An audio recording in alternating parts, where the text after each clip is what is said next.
என்னோட நண்பர்கள் இருந்தார். இவங்க 2 பேரும் ஒரு நாள் மாலை நேரத்தில் அப்படியே பீச்சுக்கு நடந்து போகிறாங்க. போயிட்டு அங்கே மணலில் உட்காந்துட்டு பேசிகிட்டு இருக்கிறாங்க. அப்புறம் பேசி முடிச்சிட்ட பிறகு பேசுறது எதுவும் இல்லை. சரி நீ நல்ல பாட்டு பாடுடா, ஒரு பாட்டு பாடுறா அப்படின்ட்டு ஒரு நண்பர் இன்னொரு நண்பர் பார்த்து கேட்குறாரு. அந்த நண்பர் கேட்குறாரு, சரி பாடுறேன், கர்நாடிக் இசை பாடவா இல்லை சினிமா பாட்டு பாடவான்னு கேட்குறாரு. சரி சினிமா பாட்டு தான் பாடுன்னு இந்த நண்பர் சொல்கிறார். சினிமா பாட்டு பாடுறதுன்னா எம்ஜிஆர் பாட்டு பாடவா சிவாஜி பாட்டு பாடவா? சரி நீ எம்ஜிஆர் பாட்டே பாடு அப்படின்னு.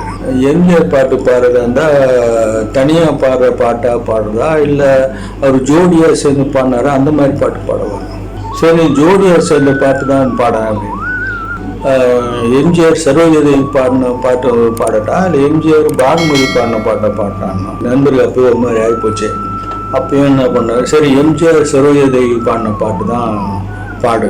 சரி எம்எஸ் விஸ்வநாதன் மியூசிக்கில் கொடுத்த அந்த பாட்டு பாடவா இல்லை கேவி மகாதேவன் இசையில் பாடின பாட்டு பாடவா? நண்பருக்கு ஒன்றும் ரொம்ப கோவம் வந்துச்சு. என்ன பண்ணாரு, சரி அப்பயும் பொறுத்துனார், சரி இருக்கட்டும், சரி நீ கேவி மகாதேவன் இசையில் பாடின பாட்டை தான் பாடு.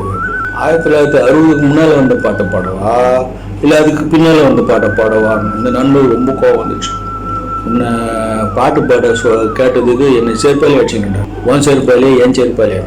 இது ஒரு நகைச்சுக்காக தான் சொல்கிறேனே தவிர இதில் கருத்துலாம் எதுவும் இல்லை. ரசிச்சிருப்பீங்கன்னு நினைக்கிறேன். சப்ஸ்கிரைப் பண்ணுங்கள், அதுதான் எங்களோட பலம்.